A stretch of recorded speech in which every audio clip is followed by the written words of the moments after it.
रविंद्रनाथ टैगोर जी की रचनाओं में से एक है दहेज। राम सुंदर के पास 5 लड़कों के पश्चात जब एक कन्या का जन्म हुआ, तो माता-पिता ने बड़े चाव से उनका नाम निरुपमा रखा। समय बीतता गया और निरुपमा विवाह योग्य हो गई। बहुत खोज करने पर राय बहादुर का एकमात्र पुत्र उन्हें पसंद आया। वर पक्ष ने 10,000 रुपए और बहुत सी दान सामग्री की मांग की। राम सुंदर ने बिना विचारे ही उनकी बात मंजूर कर ली। ब्याह के समय सभी कोशिशों के बावजूद वह पूरे पैसों का प्रबंध नहीं कर पाए। विवाह का दिन आ गया। कर्ज लेकर भी 6-7 हजार रुपए कम पड़ रहे थे।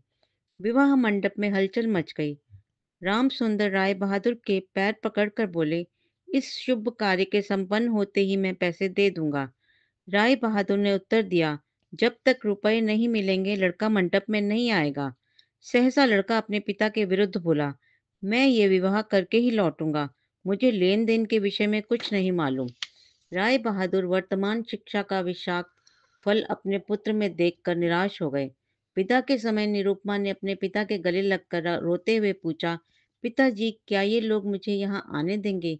पिता का मन व्याकुल हो उठा। राम सुंदर जब भी अपनी बेटी के घर आते, उनका उचित आदर नहीं होता। नौकर तक उन्हें नीची नजर से देखते। कभी उन्हें अपनी बेटी से 5 मिनट मिलने दिया जाता, तो कभी उन्हें बिना मिले ही लौटना पड़ता। निरुपमा का रोज खरी खोटी सुननी पड़ती। उसके साथ ऐसा व्यवहार किया जाता मानो वह वहां ब्याह करने अपितु धोखे से आई है। राम सुंदर अपने लड़कों को बिना बताए अपना मकान बेचकर पुत्री को इस मुश्किल से बचाने का उपाय सोचने लगे। किसी प्रकार लड़कों का यह बात पता चल गई। इस प्रकार मकान बेचना स्थगित हो गया। निरुपमा अपने पिता का मुख देखकर सब समझ जाती। दहेज की रकम पूरी न दिए जाने के कारण निरुपमा को एक बार फिर भी पिता के घर नहीं जाने दिया गया। एक बार वे अपने पिता से बोली, पिताजी मुझे एक बार घर ले चलिए। परंतु राम सुंदर परवरिश थे। पुत्री पर स्वाभाविक अधिकार वे दहेज के बदले गिरवी रख चुके थे।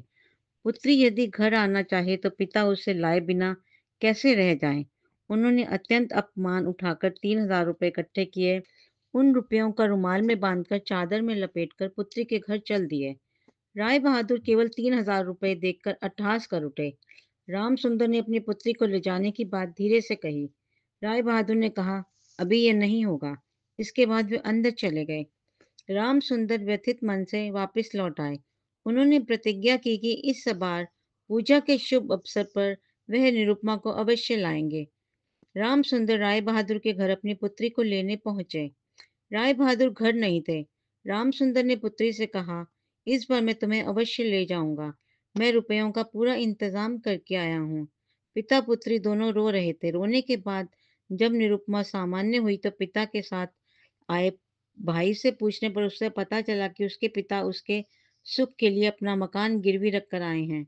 इस बात से उसके स्वाभिमान को चोट पहुंची। निरुपमा सारी स्थिति समझकर पिता से बोली, यदि आपने मेरे श्वशुर को एक भी पैसा दिया तो फिर आप कभी भी अपनी कन्या का मुंह ना देख पाएंगे। मेरे पति तो इन रुपयों को चाहते भी नहीं हैं। राम सुंदर ने कहा, बिना रकम दिए तुम्हें ये लोग यहाँ से न जाने देंगे। वह बोली, कोई बात नहीं, आप भी यहाँ ना आया करें।